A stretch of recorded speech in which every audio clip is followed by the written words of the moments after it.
Então vamos começar, né? Bem-vindos a mais um podcast ACM.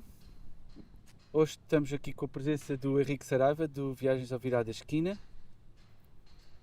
O objetivo de hoje é falar sobre, entre outras coisas, o marketing social, como forma de ferramenta para nós podermos comunicar de uma forma mais eficaz a segurança em duas rodas.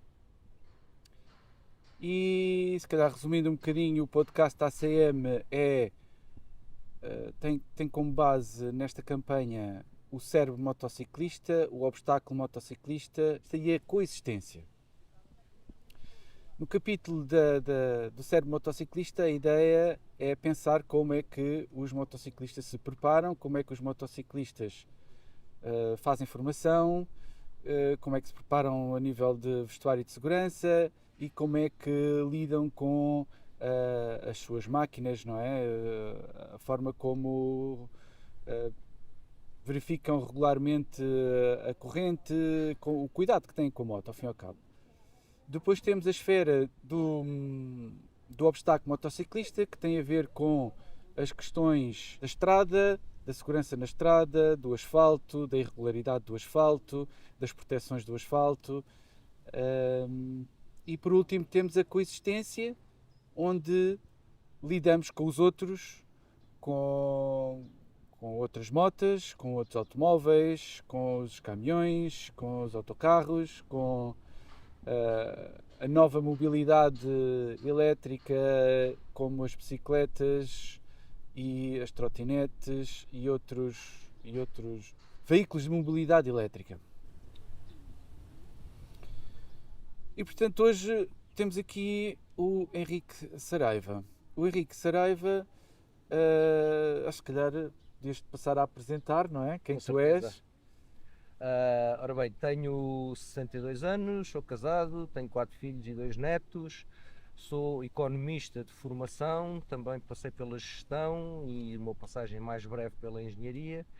E relativamente a estes temas da segurança rodoviária, já há alguns anos largos que dedico alguma atenção, porque numa determinada ocasião, em ambiente académico, necessitei de fazer um trabalho e o foco foi precisamente a segurança rodoviária. E desde essa época continuei a dedicar alguma atenção ao fenómeno, até porque é algo com que nós privamos no dia a dia. Nós que andamos na estrada, andamos nas ruas das nossas cidades, seja de moto, seja de carro, seja a pé, seja qualquer um dos meios que o Pedro referiu, nós convivemos com essa realidade e, portanto, a segurança rodoviária é algo que deve estar na nossa mente, eu não quero dizer a todo momento, mas em permanência. Como é que começou a tua ligação com as motos? Que é para fazermos a tal ponte com todos os outros motociclistas, não é? A minha ligação com as motos é um pouco diferente da maioria dos motociclistas. Comecei bastante tarde, já tinha 30, 32 anos, não sabia minimamente nada sobre condução de moto, fui por uma escola de condução. Sabias andar de bicicleta? Sabia andar de bicicleta, sim, claro.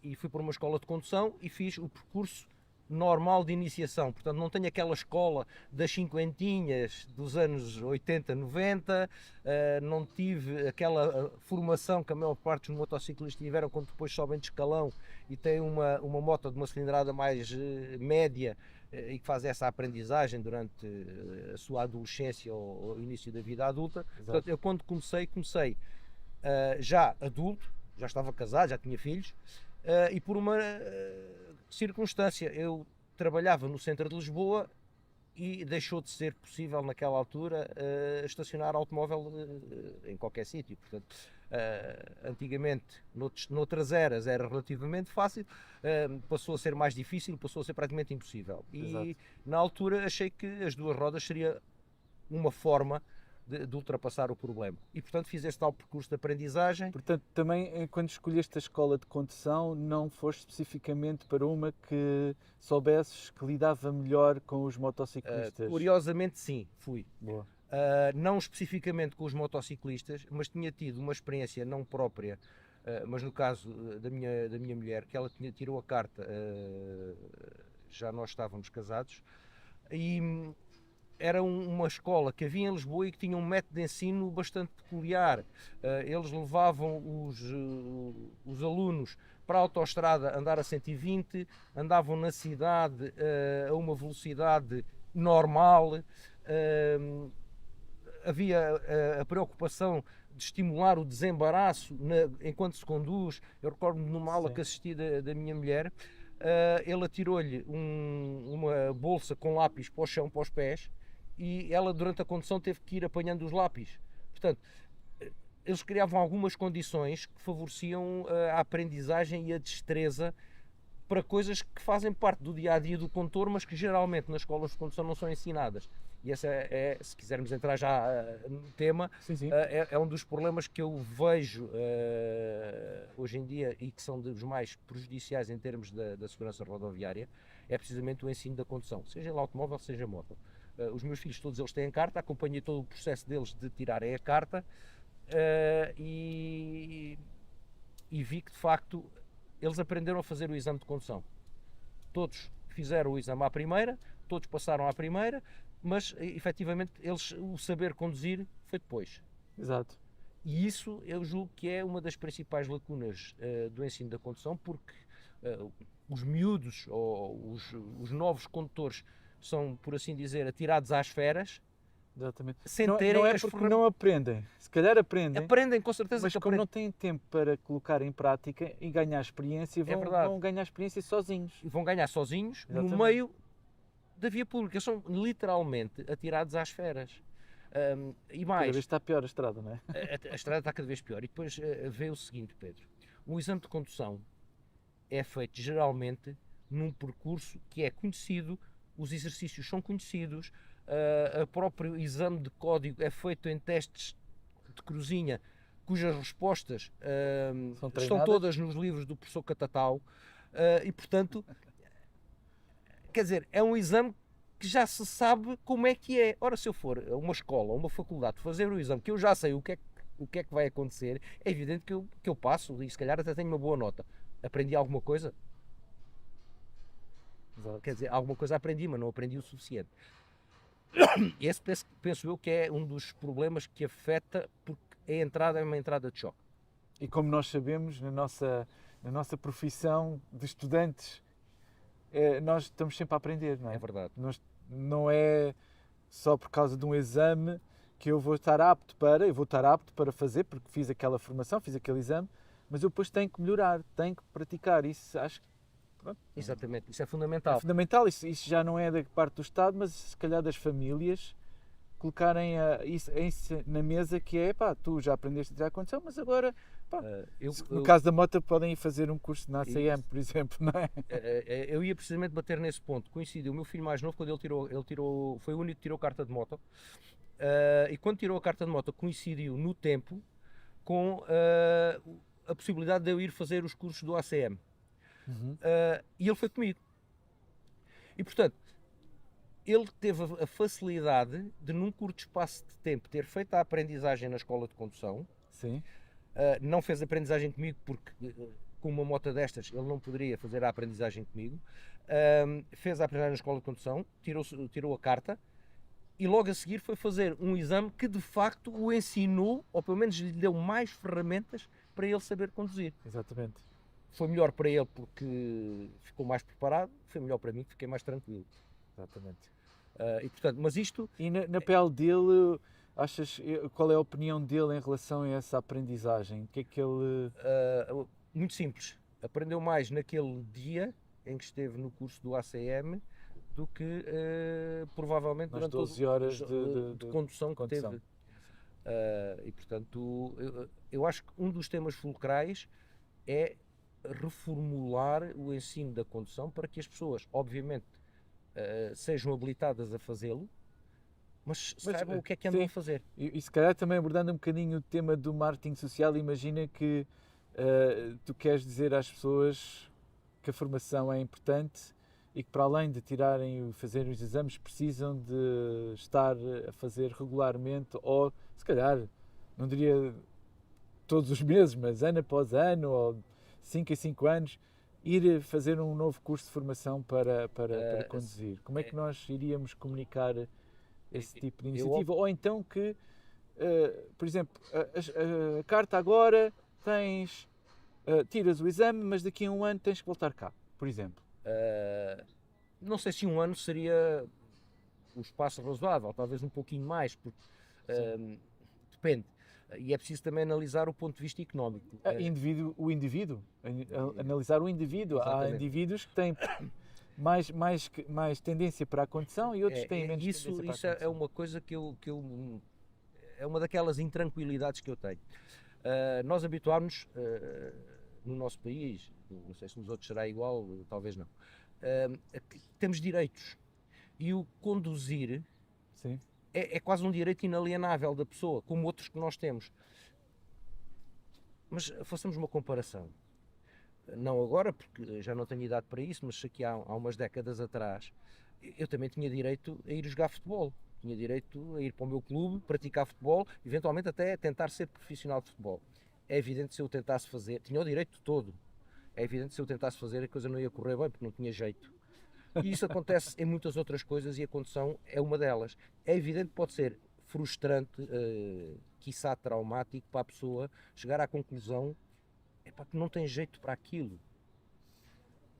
E que se calhar a melhor solução é não fazer aquilo, é tentar encontrar uma alternativa. Eu sei que os transportes públicos, por exemplo, em Portugal não são nenhuma especialidade quando funcionam, mas ter uma alternativa, porque se a pessoa não tem jeito, quando vai conduzir, vai condicionada, vai intranquila, não vai relaxada, vai estressada, vai preocupada e, portanto, não está suficientemente descontraída para encarar todas as situações do trânsito. Ela já vai condicionada à partida. Exatamente. Portanto, isso é um fator de insegurança para a própria pessoa e para eventualmente para os outros. E, portanto, eu gostava de chamar a atenção o seguinte, como sabes, fiz os cursos do ACM, já fiz outros cursos de formação de condução de moto, e essa é uma preocupação que eu realço nos motociclistas que não encontro nos automobilistas. Nós sabemos que já houve centenas, se calhar até mais de milhares de motociclistas que procuraram esses cursos de formação, e estamos a falar de cursos de formação de condução defensiva, de saber conduzir, não é para ir fazer provas na via pública, e não encontro essa preocupação nos automobilistas. Eu não conheço ninguém, haverá com certeza, que tenha tido a preocupação do seu moto próprio ir fazer um curso de formação para melhorar as suas capacidades de condução automóvel. E faz todo o sentido. Porque há noções que não nos são transmitidas no ensino na escola de condução, há noções que muitas vezes nós não temos essa percepção, porque não temos os conhecimentos ou técnicos ou científicos que nos permitam perceber essas realidades. E, portanto, depois vamos para a via pública e, se calhar, algumas situações que poderíamos estar defendidos perante elas não estamos. E depois as coisas acontecem, podem ser coisas pequenas, mas uma coisa pequena pode gerar uma coisa grande. Em relação a isso, por exemplo, nós esta semana foi o segundo fórum da segurança rodoviária para motociclistas e falou-se, já no segundo ano consecutivo, falou-se na sinistralidade das motos e existe um número, não é? Existe um número de pessoas que morreram, mas não está definido nesses números. Pronto, ok, tu consegues perceber quem é que faleceu por causa de uma colisão ou por causa de um despiste. Talvez. Não é? Mas não consegues exatamente perceber, a nível de dados, porque é que aconteceu mesmo. O que é que aconteceu mesmo a cada uma dessas pessoas. É verdade. Porque eu acho que, lá está, no marketing social em relação à obtenção da carta e agora o marketing social em relação a perceber qual é o objetivo, não é, do marketing social, é comunicar um determinado assunto. Então vamos pôr as coisas em perspectiva. Sim. O estar a chamar o marketing, neste caso chamemos-lhe marketing social, porque não estamos a falar na colocação de um produto comercial, ou de um bem ou de um serviço, ou de uma marca, faz sentido pelo seguinte: vamos abstrair um pouco o sentido literal das palavras. Aquilo que eu quero fazer em termos de segurança rodoviária, e eu chamo a atenção estou sempre a falar em termos de segurança rodoviária e estou a tentar não fugir para a sinistralidade rodoviária e depois mais à frente já veremos porquê. Exato. O tema é que aquilo que eu quero é identificar um conjunto de produtos, lá está, não vamos ao sentido literal, produtos que eu quero vender ou utente de via pública. E aqui estou a falar aos motociclistas em concreto, mas também posso falar para os automobilistas, posso falar para os peões, para todos. Eu tenho que saber que produto é que eu quero vender. E mais, eu tenho que saber como é que eu vendo esse produto por forma a que quem me vai comprar entenda, não só que quer comprar, que perceba porque é que o quer comprar. Exatamente. Que produtos é que nós estamos a falar? Tem que ser coisas concretas, coisas simples e que sejam facilmente perceptíveis. Eu posso vender, ou tentar vender, um conceito abstrato de segurança rodoviária, de um objetivo utópico de sinistralidade zero, de não haver vítimas fatais na estrada. Isso é uma utopia. As utopias são bonitas, algumas delas tiveram um mau resultado na história, mas são bonitas, mas não nos levam em concreto a nada. A resolução do A resolução do problema.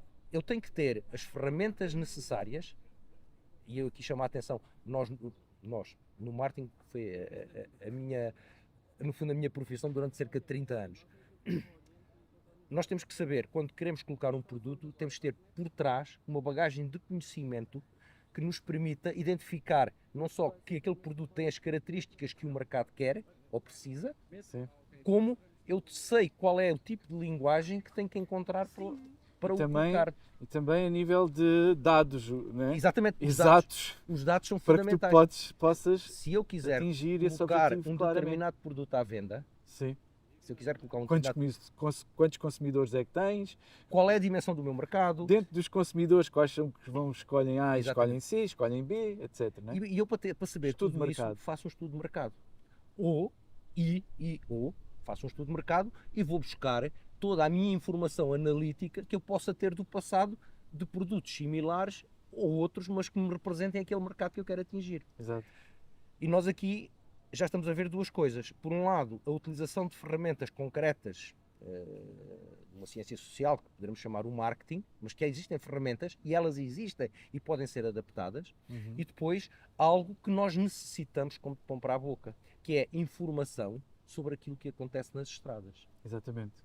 Ou seja, se eu definir que o meu produto é, por exemplo... a coexistência.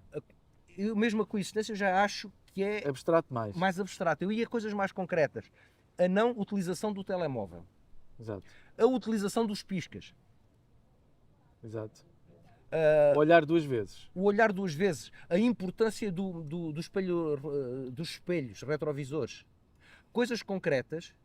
É evidente que depois, quando começamos a descascar todo o Mas processo... será que foram essas as causas dos acidentes que aconteceram no ano passado? Eu gostava de saber. Não é? Mas será que foi o facto de não olharem para o espelho, que foi o facto de não respeitarem a velocidade, que foi o facto não sabemos. de... Não sabemos. Não é? E porquê? Para preparar esta nossa conversa, fui analisar o último relatório de sinistralidade, diz respeito ao período de janeiro a outubro de 2022. Já há muito tempo, confesso que que não olhava para estes relatórios e ouvindo na comunicação social os resumos que são feitos quando aparecem, e já há muito tempo não olhava para ele e confesso que mais uma vez, confirmou a minha opinião, eu fiquei assustado, ou, se quisermos, não sei, eu poderia utilizar outro termo. Eu vou dar dois exemplos, trouxe-os aqui, vou ler, porque obviamente não retive de memória.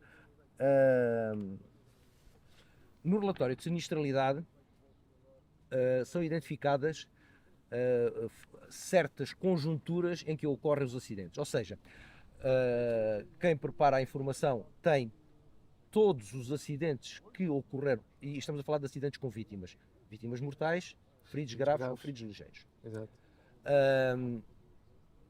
E portanto, nós temos o inventário de todos os acidentes. Porquê? Porque qualquer acidente que tenha um efeito desses, obrigatoriamente as autoridades são obrigadas a intervir e portanto a partir daí há uma recolha de informação. Se ela é correta ou não, eu acho que não, ou pelo menos é insuficiente, mas existe. E, portanto, com base nisso, são feitos os relatórios de sinistralidade. E depois o relatório, que basicamente é algo que poderia ser igual se eu resolvesse fazer um apanhado das minhas compras de supermercado durante 2 anos e começasse a fazer umas contagens, uns somatórios, umas percentagens, uns deltas, umas variações de um ano para o outro. Aquilo é uma coisa completamente básica, sob esse ponto de vista, que depois, ao ser feito assim, de certa forma inviabiliza depois análises posteriores, porque não se consegue tirar nada dali. Uma das visões que o relatório tem é analisar as circunstâncias, algumas circunstâncias do ambiente em que ocorreu o acidente. Uma delas são os fatores atmosféricos. E é verdade. Quando reparei que havia esta análise, procurei-a, porque efetivamente é do comum bom senso que se eu sair de moto à chuva, de carro, mas de moto à chuva, o risco de me acontecer alguma coisa é superior do que se eu sair numa bela tarde de primavera, sol, temperatura amena, sem vento, impecável. Bem, o que é que me diz o relatório de sinistralidade? E eu vou ler. No que respeita às condições atmosféricas entre janeiro e outubro de 2022, o bom tempo foi a condição de 87,6% dos acidentes, mais 15,2% face a 2021, de 91,1% das vítimas mortais e de 90,8% dos feridos graves. O segundo fator atmosférico mais relevante, a chuva, esteve presente em 11,8% dos acidentes, mais 12,7% face a 2021. Ou seja, eu ao ler isto, o que é que eu concluo? O melhor é eu sair quando está a chover, porque a maior parte dos acidentes acontece quando está bom tempo. Verdade. Isto é um absurdo, para não lhe chamar outra coisa. O relatório tem depois um quadro em que analisa outras... Mas também não discrimina se é motociclista, se Não. é geral. É geral. Portanto, Geral. não há essa discriminação. Desde logo, é uma insuficiência grave. Há um nível mais elevado da análise, se o acidente foi de motociclo ou se foi de automóvel, mas depois não existe. E isso podia acontecer, podia-se fazer. Uma curiosidade, o relatório tem um quadro depois com todos os dados, com os dados com estes. O fator, neste período de janeiro a outubro de 2022, que teve a maior melhoria, ou seja, que teve o maior decréscimo de sinistralidade, foi a neve. Pois. Ou seja, reduziu 70 e tal %. Ou seja, a condição ideal para eu ir conduzir, seja carro, seja moto, é com neve. É um absurdo. Isto é um absurdo. Portanto, não faz sentido. Vejamos outro nível de análise, ainda mantendo no relatório de sinistralidade. O ano passado, eu depois fui confirmar, foi no final de agosto, houve um motociclista que teve um acidente fatal. Ele faleceu no acidente, e o acidente foi por uma razão completamente, eu não diria absurda, porque não é assim tão rara. É algo que se passa já há mais de 20 anos, que eu tenho conhecimento, e que aparentemente pouco ou nada é feito em sentido contrário. E não afeta só a segurança rodoviária, afeta outras coisas, que é a praga de javalis que existem, nomeadamente no Alentejo. Este motociclista vinha manhã cedo da sua quinta, suponho que tinha ido pôr os trabalhadores no início da vindima e regressava a casa. E na estrada, uma estrada municipal alcatroada, perto de Évora, embateu contra um javali e faleceu. Como conhecia as circunstâncias do acidente, fui procurar a informação no relatório de sinistralidade, porque o relatório de sinistralidade no final tem uma listagem de todos os acidentes. E o relatório diz o seguinte, portanto, o quadro diz que há uma vítima mortal, foi numa estrada municipal, foi no distrito e concelho de Évora, foi fora da localidade, estrada municipal 1095, depois em termos de zona, município de Évora. E a razão foi atropelamento. Ou seja, o motociclista teve, chamar-lhe uma colisão, chamemos-lhe o que quisermos, ele atropelou, de facto, um javali. Mas eu ao ler esta descrição de que foi um atropelamento numa estrada municipal, conclusão é que eu tiro? Eu não tiro conclusão E a nenhuma. nível de seguradoras? Eu não tiro conclusão nenhuma. Será porque foi que a vítima mortal foi o javali, porque foi atropelado? E de facto o javali também morreu. Mas, quer dizer, isto é um absurdo. Este tipo de informação não é tratada. Ou seja, nós sabemos, ou pelo menos quem conhece a região, que há este risco nas estradas, porque, por razões que não vêm agora ao caso, existe quase que uma praga de javalis. Portanto, existem javalis em maior número do que aquele que deveria existir. E eles procuram comida e, inevitavelmente, de um momento ao outro, atravessam uma estrada. Tem havido montes de acidentes, muitos deles com fatalidades, precisamente porque isto não é resolvido, ou não é pelo menos encaminhado a uma resolução. Com os dados deste relatório de sinistralidade, eu nunca lá chegaria. Eu cheguei porque conhecia esta situação concreta, vi que ela estava lá identificada, a informação é insuficiente. Eu, se não tiver dados, se não tiver informação no século XXI, eu não consigo fazer nada. E o problema é que a informação existe. Exatamente. E a forma de a recolher existe.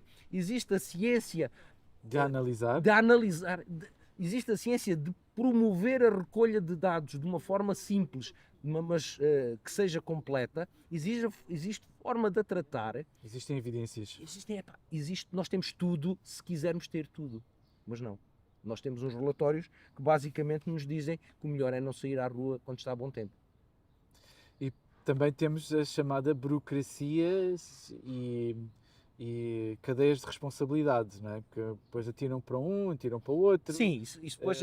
falta o papel I, portanto faz o papel X, porque há um procedimento É. para reagir perante as causas, mas depois às tantas não acontece nada porque fica tudo em stand-by, à espera que alguém se decida em lembrar-se. A melhor forma de não resolver um problema é afogá-lo em papel. Exatamente. Isso tem duas vantagens. O interessado anda entretido, até que a um dado momento cansa-se, está farto e desliga. E, por outro lado, no lado oposto, quem teria que resolver os problemas, sejam as seguradoras, seja o Estado, seja o que for, seja a recolha desta informação, seja os próprios motociclistas, essas pessoas ficam inteiramente satisfeitas porque houve um processo e o processo correu bem do ponto de vista formal. Portanto, todas as formalidades foram cumpridas, a burocracia cumpriu-se e chega-se ao fim. E não se resolve nada. Mas todos os intervenientes, exceto a vítima, todos os intervenientes ficaram satisfeitos. A vítima e as pessoas do grupo, do agregado familiar. É evidente. Portanto, se calhar sintetizando um pouco, a chamada de atenção que eu queria fazer relativamente à utilização de ferramentas que podemos lhe chamar marketing social, por exemplo, que poderiam ser, de facto, uma ajuda para tentarmos minimizar este problema, ou maximizarmos, se olharmos sob a perspectiva da segurança rodoviária. Quer dizer, faltam-nos ferramentas. Porquê? Porque quando temos a possibilidade de obter a informação, nós não o fazemos. E hoje em dia, estamos em 2023, eu não me recordo de nenhum setor em que a informação não seja fundamental. Mesmo. Não há. Estamos na era da informação por algum motivo. E temos capacidade de processar informação como há 20, 40, 60 anos não havia, e nós mantemos-nos com coisas de há 20, 40 ou 60 anos. Deixa-me dar-te um exemplo e antecipando se calhar algum ponto que nós íamos mais à frente. Os limites de velocidade. Bora, vamos tratar dessa parte. Os limites de velocidade. Os limites de velocidade fora das localidades, dentro das localidades eram bem mais antigos, estavam previstos no Código da Estrada, não sei desde quando, provavelmente quase desde o início, foram estabelecidos em 1973, a quando de um dos choques petrolíferos. O motivo foi único e exclusivamente poupança de combustível para minimizar as importações de petróleo, porque na altura era escasso e teve uma subida de preço fabulosa. E, portanto, Portugal, como aliás outros países da Europa, uma das estratégias que adotaram foi a criação de limites de velocidade para reduzir a velocidade na estrada e reduzir, e por só facto, o consumo. Inicialmente foi estabelecido o limite de 80 e 100, 80 nas estradas nacionais, 100 nas autoestradas, e passado 6 meses passou para 90, 120, valores que ainda hoje se mantêm. Ora bem, vejamos o seguinte, e não vou estar a questionar se os 90, 120 são corretos ou não são. Não sei. E tenho a certeza quase absoluta que ninguém sabe se são corretos ou não são. Uma coisa é certa, se eu for a 120, corro mais risco de ter um acidente do que se for a 130 ou a 140. E menos risco se for a 110 ou 100. Se estiver parado, o risco é mínimo, mas existe. Mas há alguma ciência que me diga que o valor ótimo é 120? Ou poderia ser 130? Ou tinha que ser 100? Não há nada, não há estudos. Eu não conheço. E mesmo a nível da curva, que aquela curva, normalmente se calhar eles usam os limites de velocidade para identificar zonas da estrada ou que a estrada está mal construída, ou que tem algum defeito, ou que as pessoas possam relembrar que aquele percurso é um bocadinho mais difícil, então eles reduzem um bocadinho a é velocidade. verdade, mas para isso existem os limites que são estabelecidos por Fisicamente sinalização da estrada. no momento, Sim. no local. Agora, em termos genéricos, é bom recordar, 1973 foi há 50 anos. Ui. Curiosamente foi há 50 anos. O que é que acontece? As estradas há 50 anos, e eu recordo-me delas, eram estreitas, sem bermas, ou quando as tinham, eram em declive. Sem sinalização horizontal.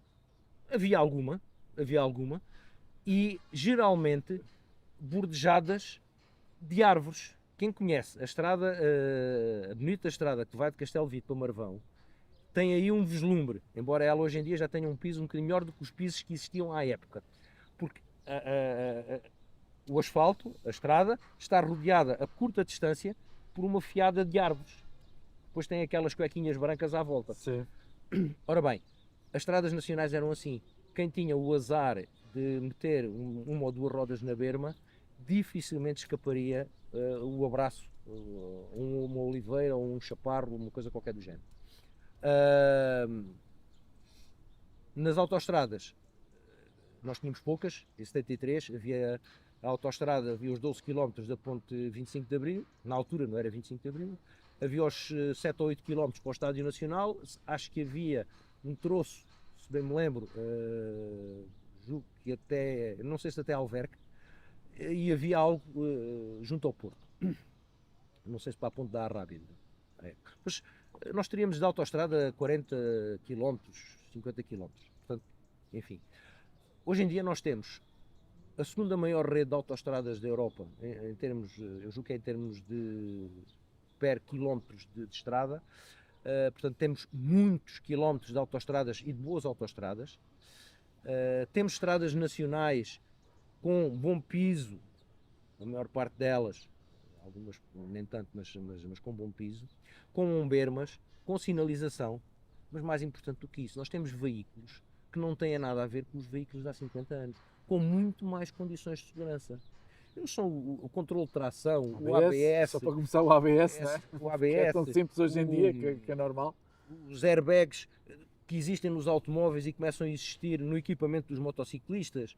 Portanto, todo um conjunto de situações que se calhar nos levariam a pensar se face às necessidades de rapidez da vida moderna não faria sentido, por exemplo, o limite da autoestrada ser 130. Será que iria aumentar assim tanto a sinistralidade? Se calhar aumentava, mas sem estudos não se consegue fazer. Acho que qualquer sinal que lá se ponha é relativo. É relativo. As pessoas vão mais ou menos à velocidade que entendem. E isto aqui, exatamente. E aqui saltamos para outro aspecto que tem a ver com o conceito de velocidade. No código da estrada existem dois tipos de velocidade. A velocidade limite, os tais 90, os 120, os 50 dentro da localidade, que basicamente servem para multar os infratores. Regular. Basicamente servem para multar os infratores. Exato. E depois temos um conceito que se calhar era aquele que no âmbito de uma aplicação do marketing social fazia sentido utilizar, que é o da velocidade excessiva. E qual é o conceito de velocidade excessiva?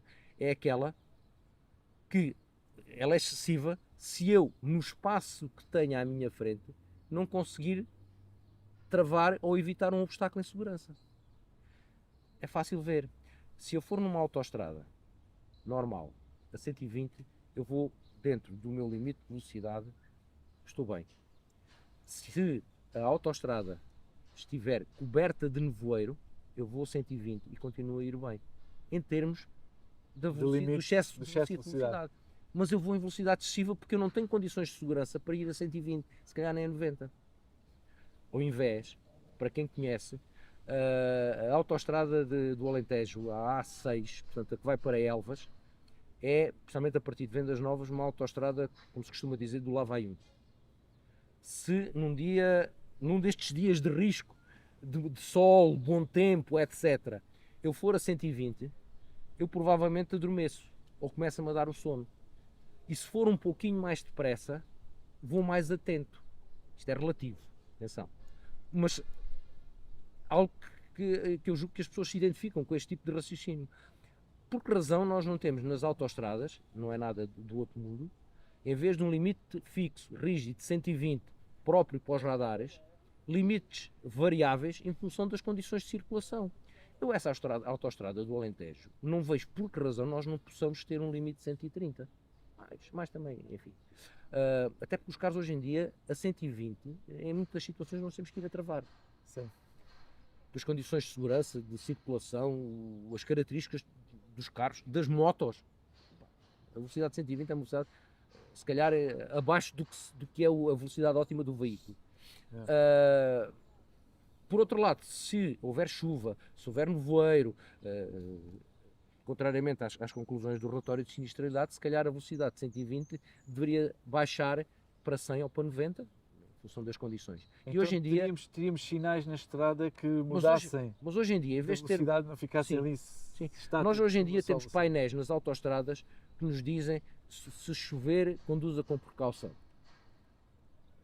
Ou, não sei, transmitem uma série de mensagens que são generalistas, são sempre as mesmas, o que tem o efeito contrário, por serem sempre as mesmas, o ser humano deixa de ligar a elas, porque é repetitiva, porque é a mesma, porque já sabe que está ali aquela. Portanto, por vezes é necessário, e isso acontece mesmo na publicidade, é necessário mudar a mensagem, porque senão a rotina é de tal forma que a mensagem deixa de existir, de ser visível. Adormecida, não é? Exatamente. Para aquele facto. E portanto, mas para nós mudarmos ou não mudarmos a questão dos limites de velocidade, precisamos de dados. Não temos dados, não há estudos.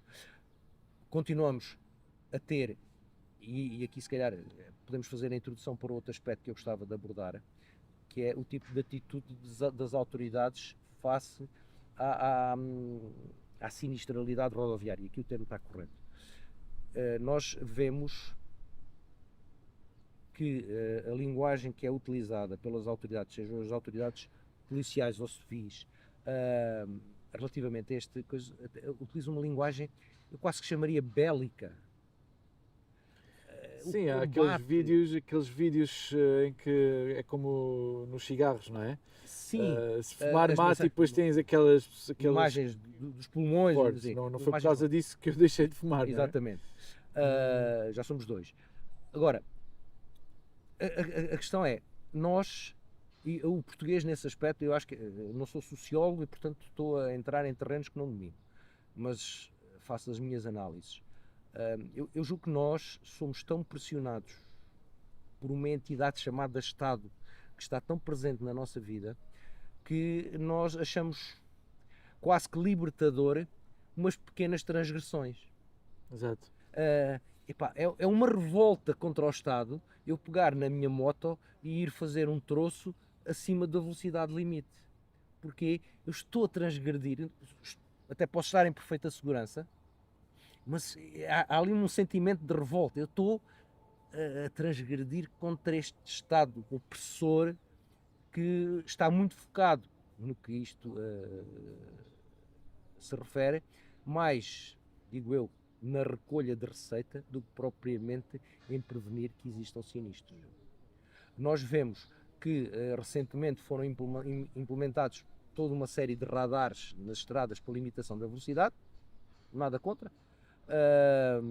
Será que reduziram os Eu julgo, por acaso, curiosamente, eu ando muito em Lisboa, nomeadamente na segunda circular, eu julgo que a velocidade média reduziu-se.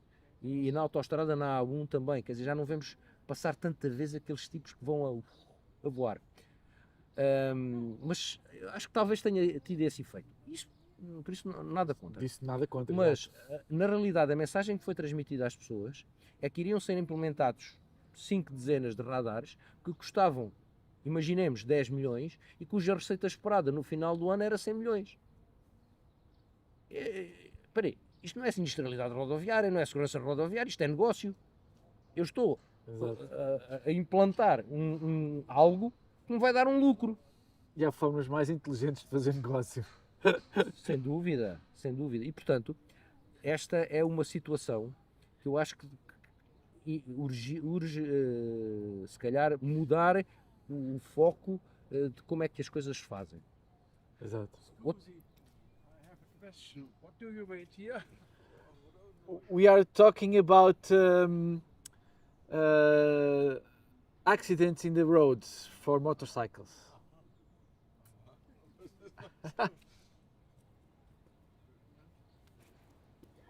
It's a Z-Cam, Cine camera.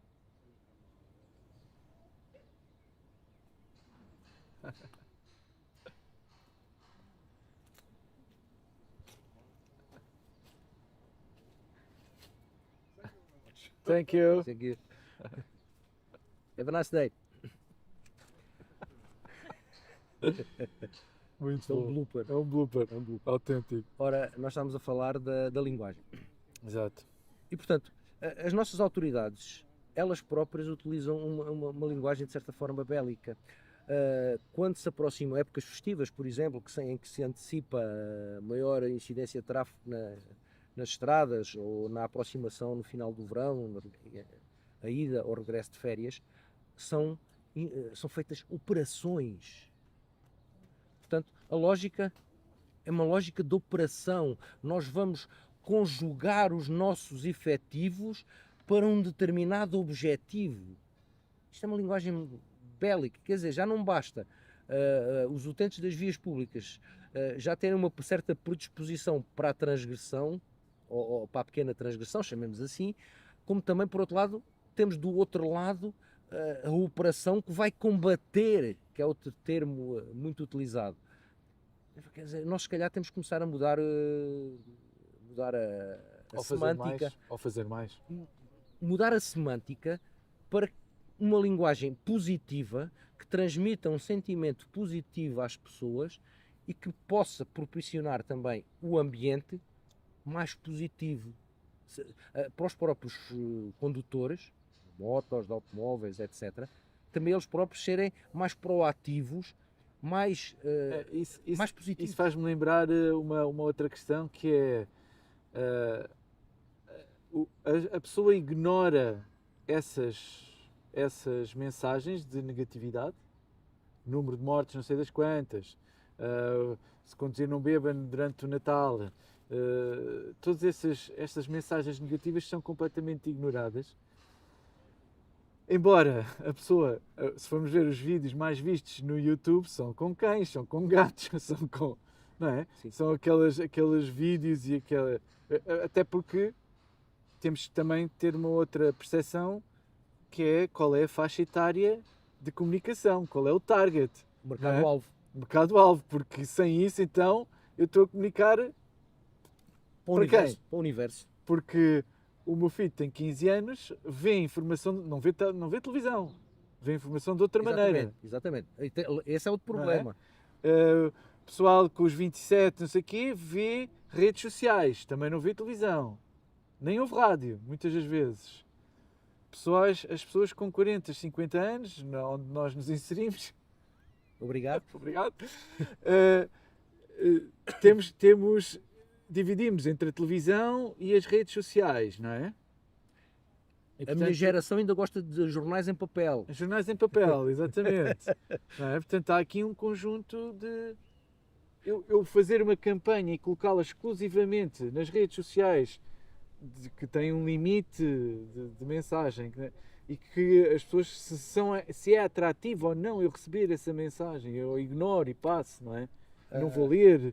Nós também temos que analisar um bocadinho isso. Eu tenho aqui. Temos ali uma martelada constante, mas olha. Vou dar um exemplo da linguagem que é utilizada. Isto foi retirado do site da Guarda Nacional Republicana. A GNR inicia a partir de hoje, estávamos a falar ainda no final do ano passado, e até ao dia 2 de janeiro de 2023, a Operação Natal e Ano Novo 2022, com o objetivo de combater a criminalidade e intensificar o patrulhamento rodoviário das vias de maior tráfego.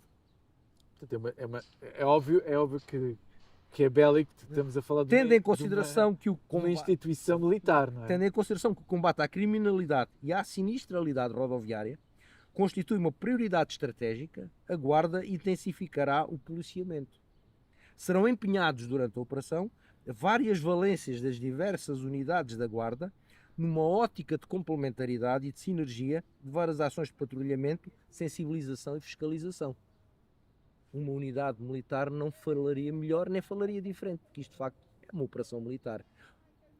Uma operação militar dirigida a civis já de si é um contrassenso, uma operação militar ligada ou tentando evitar algo que tem mais a ver com o comportamental do que propriamente com ações, porque é evidente, e nós hoje em dia temos, infelizmente, uma guerra relativamente próxima, há operações, há combates, mas são forças que se opõem.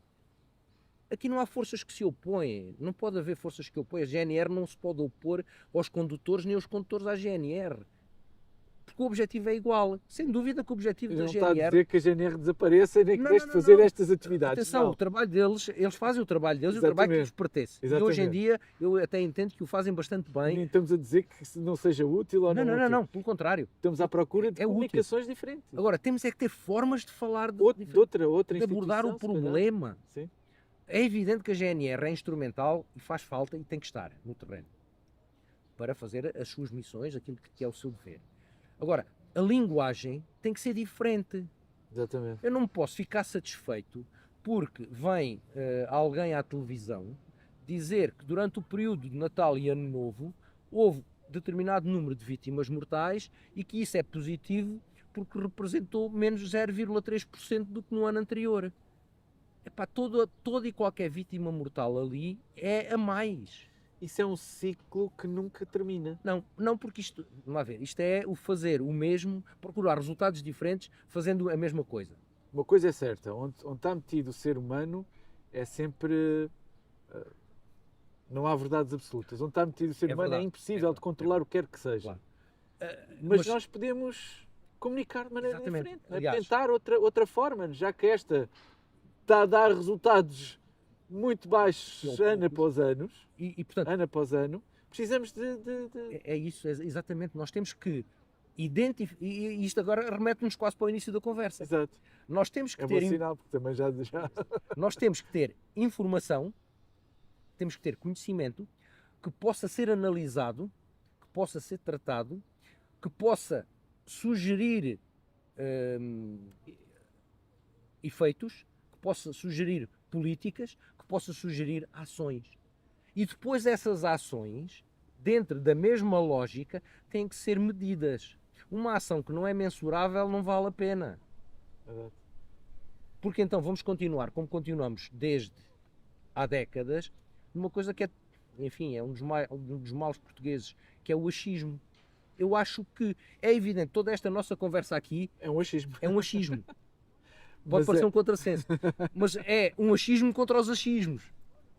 Não, mas é uma conversa inteligente, é uma conversa. Agora, não estamos aqui a dar opiniões. Não traria para esta conversa soluções concretas. Quer dizer, se calhar conseguimos puxar pela cabeça e encontrar uma ou duas, sim, 3, 4, 5. Aliás, aí o que eu peço é a colaboração de todos os motociclistas. Claro, sem dúvida. Quanto mais motociclistas estiverem envolvidos nas atividades Exatamente. do governo, ou da Autoridade Nacional da Segurança Rodoviária, como no segundo fórum, por exemplo, ou noutras coisas, quanto mais, porque eu acho que os motociclistas estão a ignorar completamente as suas próprias defesas. Portanto, quer dizer, o tema tem que estar na sua mente. há muita crítica, nas conversas há muita crítica, mas nos lugares certos, nos momentos certos, para fazer a diferença, não nos unimos para essas coisas. Eu sinceramente, e não estive presente no fórum, com pena minha, mas motivos mais altos se levantaram. Eu tive. Mas, sinceramente, não sei se é o sítio mais indicado, embora seja um sítio necessário. É um sítio necessário. É necessário que necessário. os mais diversos agentes deste mundo se juntem de vez em quando e falem. E de preferência falem abertamente, sem peias, a dizer o que têm a dizer. Pode ser asneira. Às vezes uma asneira pode levar a uma conclusão certa. Exato. Agora, há uma coisa que eu gostava de chamar a atenção e que é este tipo de fórum. Porque esta conversa vai ser publicada nas redes sociais, provavelmente desejemos que sim, tenha conteúdo suficientemente interessante para ser partilhada. E para despertar o interesse para das despertar pessoas. o interesse. E que outras pessoas façam o mesmo. Sim, quanto mais se falar, melhor. Nem que seja discutirem este tema de uma forma positiva, concreta, nem que seja numa tertúlia, numa mesa de café. Sem estrelados. Sim, sem estrelados. E falarem de como é que as coisas poderiam ser feitas para não serem feitas como sempre se fez. Que é o que nós temos atualmente. Basicamente, este relatório, se este relatório me fosse apresentado numa cadeira de gestão numa universidade, levava um chumbo rotundo. Exato. Quer dizer, era um chumbo rotundo. Isto não é uma análise. Isto é uma mera comparação de percentagens e de números. Qualquer aluno do secundário faz isto e não precisa de ser muito brilhante. Portanto, é um documento... Eu acho que também temos que exigir mais... Exatamente. Temos que exigir mais dos motociclistas, exigir mais de nós próprios enquanto motociclistas a nível de segurança. Eu acho que nós temos que exigir de nós próprios o suficiente para termos a credibilidade e a autoridade para exigir dos outros. Exatamente. Agora, se nós próprios não exigirmos de nós, não podemos estar a exigir dos outros. Sim. Não é óbvio. E, portanto, até porque exigir mais não é é saudável. É saudável. Assim, É avançar. É avançar. Exatamente. Nós É avançar. notamos, isto é em design também, nós notamos ali que há um problema que não consegue ser resolvido. Então vamos analisar esse problema. Vamos procurar soluções para esse problema.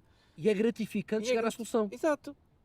E é gratificante nem que seja avançar um passo diferente. É, sem dúvida, sem dúvida. Muito pequeno. Porque no fundo a vida é isso mesmo, é avançar por pequenos passos. O conhecimento científico é esse, é nós falarmos sobre ele e avançarmos, nem que seja uma frase ou um parágrafo, não é? Algo tem que avançar. Aumentamos o conhecimento de uma determinada sociedade, aumentamos o conhecimento de uma determinada comunidade, essa comunidade aprende um bocadinho mais e quando tiver a oportunidade de resolução, sabe que tem ferramentas para o fazer. Agora, temos é que sair do comodismo de achar que isto está bem, porque se faz assim, sempre assim se fez. Mas quer dizer, se sempre assim se fez, os resultados terão que ser necessariamente os mesmos. Exatamente. Portanto, não são aqueles que nos interessam. Exato. E, portanto, há N formas de conhecimento sobre a via pública, sobre o andar na via pública, que às vezes são básicos e que deveriam fazer-nos refletir. E, portanto, eu tinha preparado dois exemplos de coisas básicas que nós podemos perceber na nossa presença na via pública e que tem a ver o seguinte. E isto, se calhar, é mais vocacionado para os automobilistas que eventualmente nos estejam a ouvir, ou para os motociclistas, cuja maior parte também é automobilista, que tem a ver com a utilização dos telemóveis enquanto se vai a conduzir. Dizem alguns estudos que normalmente quando entra uma chamada ou entra uma mensagem, o nosso olhar se desvia para o equipamento e esse desviar do olhar são cerca de 3 segundos. Sim. Se quiserem fazer, façam o exercício e contem 1, 2, 3 e vejam. 3 segundos não é nada. É um Mas pode espaço ser tudo. curtíssimo, mas pode ser o preço de uma vida. E não só, Nós- normalmente as pessoas mexem no telemóvel ao conduzir automóveis e ao mexer nesse telemóvel ficam só com o volante numa mão, não é? E portanto não exato. têm destreza para mexer Quando no eu, volante. quando eu vinha para aqui, saí de casa e na minha rua eu deixei passar e depois vinha atrás de uma senhora num carro. Vinha devagar, bastante devagar, até vinha mais devagar do que o que seria quase normal. É evidente que quando ela passou eu vi o que é que ela estava a fazer. Exato. Ela ia a mexer no telemóvel. A rua não era muito larga, mas uma rua normal, e ela ia com uns ligeiros S. Quem vai atento a um telemóvel não consegue conduzir direito. Exato.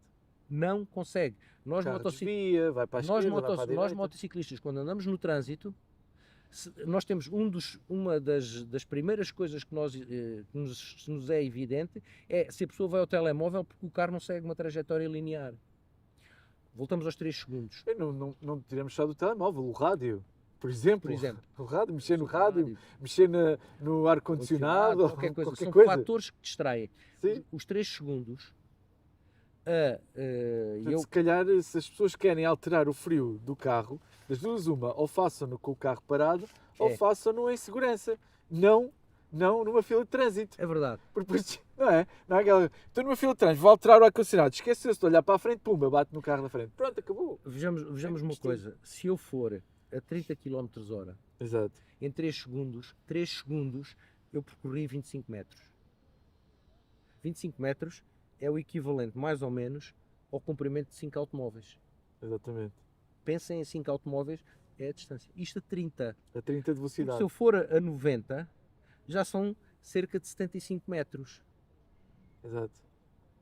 Se formos a 180, obviamente ninguém vai a 180, 3 segundos são 150 metros. É o comprimento de 30 automóveis. Exatamente. Bem, vejamos a 20. 20 são 100 metros.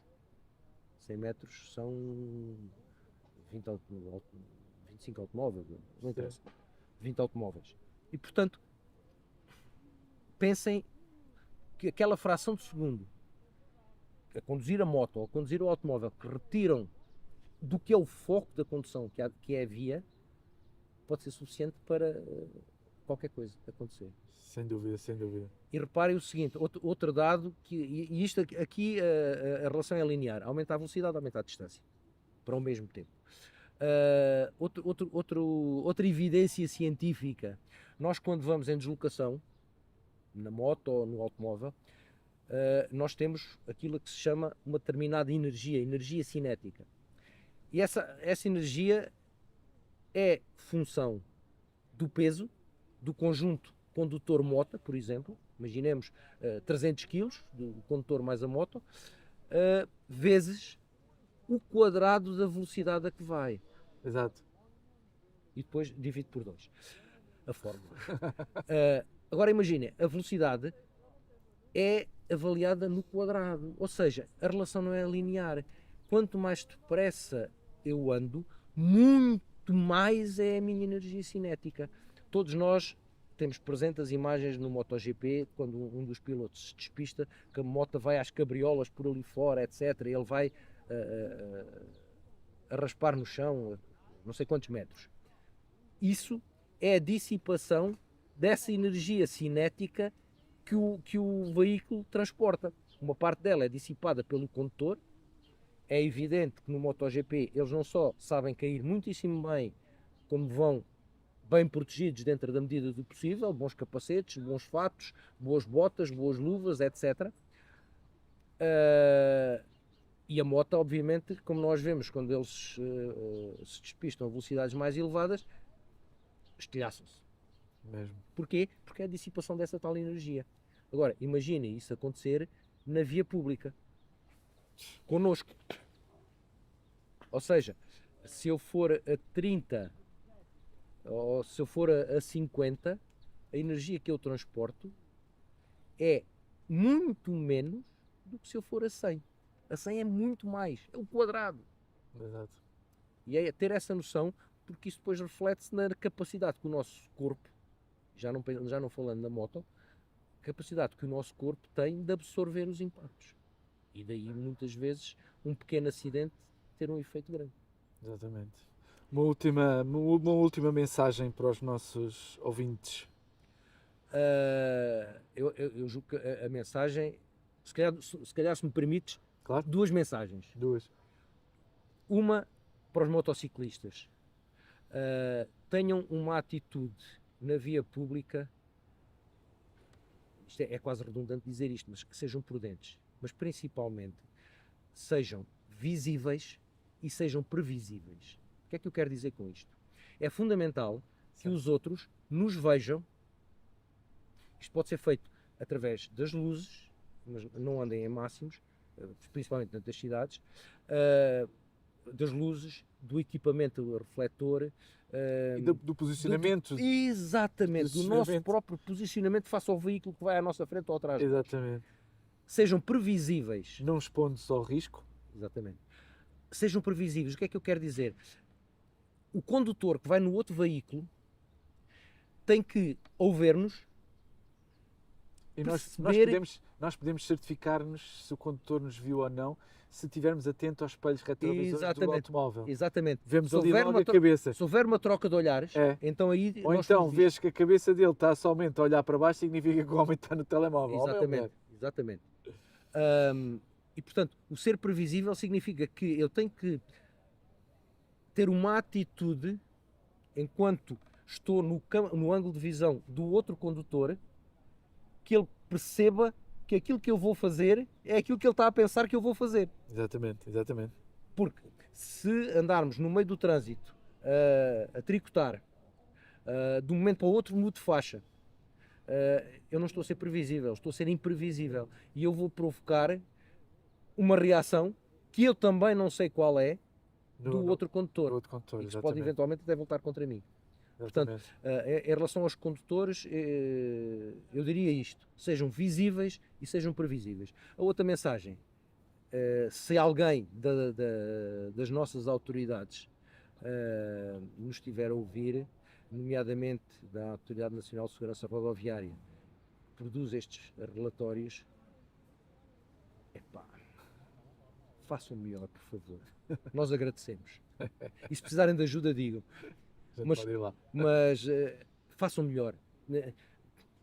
A mensagem, eu já o disse aqui algumas vezes, nós não podemos esperar resultados diferentes se os processos que adotamos são sempre os mesmos. E nós também estamos a fazer melhor. Não estamos só a exigir melhor, mas também estamos a fazer melhor. Exatamente. Porque estamos a fazer cursos de formação, porque estamos a fazer podcasts A chamar a a atenção, chamar a dos problemas, atenção dos sem problemas. dúvida. Portanto, também estamos a fazer o nosso papel. Isto chama-se ser proativo, é fazer isto. E, portanto, aquilo que se deseja, nomeadamente das autoridades, estejam menos focados na recolha de multas, de fundos, e foquem-se mais Nas razões, na vida e nas vidas nas de razões quem anda porque na é que as via coisas urbana. acontecem. Na Exatamente. via urbana ou nas vias públicas. Portanto, Henrique. olha, fiquem seguros. Obrigado. Obrigado eu. Epá, eu de repente ficou um silêncio É verdade. e a luz ficou melhor. Há bocado estava com uma sol enorme, não sei como é que ficou aquela parte. Pá, tal.